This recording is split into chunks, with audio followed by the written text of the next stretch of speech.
Yvette starts off this hour in Columbus, Ohio. Hi, Yvette. How are you?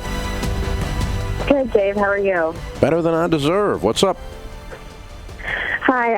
So I went to a Smart Money event last night, and I met your daughter, Rachel, and I was super excited. I had an awesome time. I actually won $250. Wow. And I bought the FPU for my husband and I to participate in. Mm-hmm. And when I told him about it this morning, he was really, really upset. He's aware of what the program is. We're on board, with trying to get debt free. But I was looking for a fresh start, and I was wanting to come clean about a credit card that I've had that he doesn't know about. And when he freaked out about the $100 I spent on FPU when I won $250, I was just really caught off guard and I don't really know where to go from here. Okay, I'm a little bit confused about what he freaked out about. Because if you spend $100, your husband freaks out. Yeah, because we didn't talk about it, and I have a history of not doing that.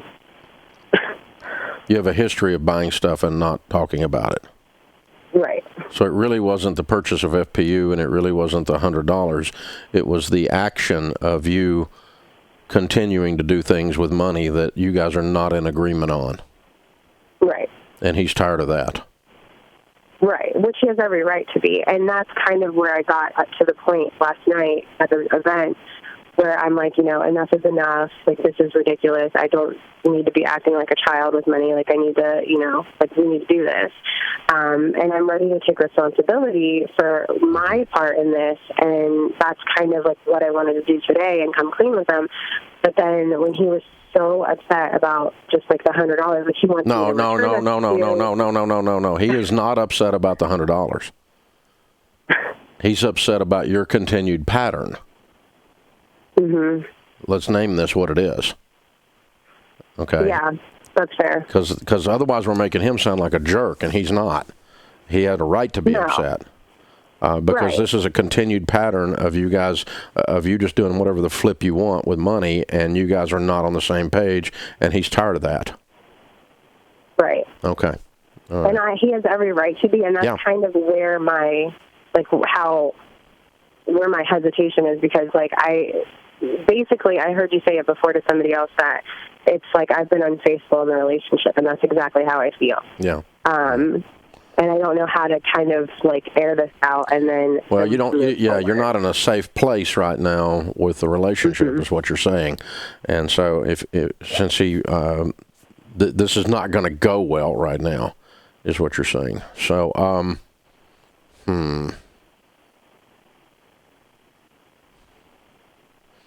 And so he, I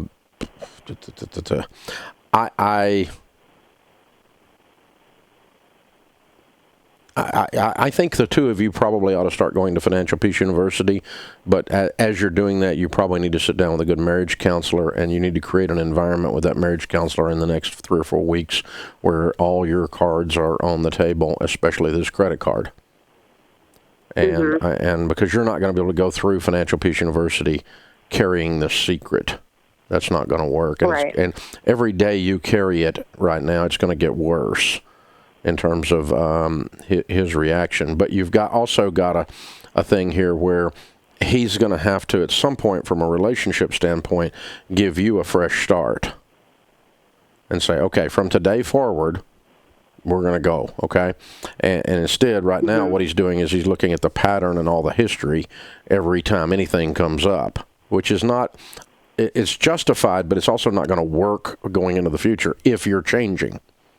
Right. If you're going to continue the pattern that you've done, then you're going to continue to get him upset. I mean, and as you said, he's got a right to be. And I agree.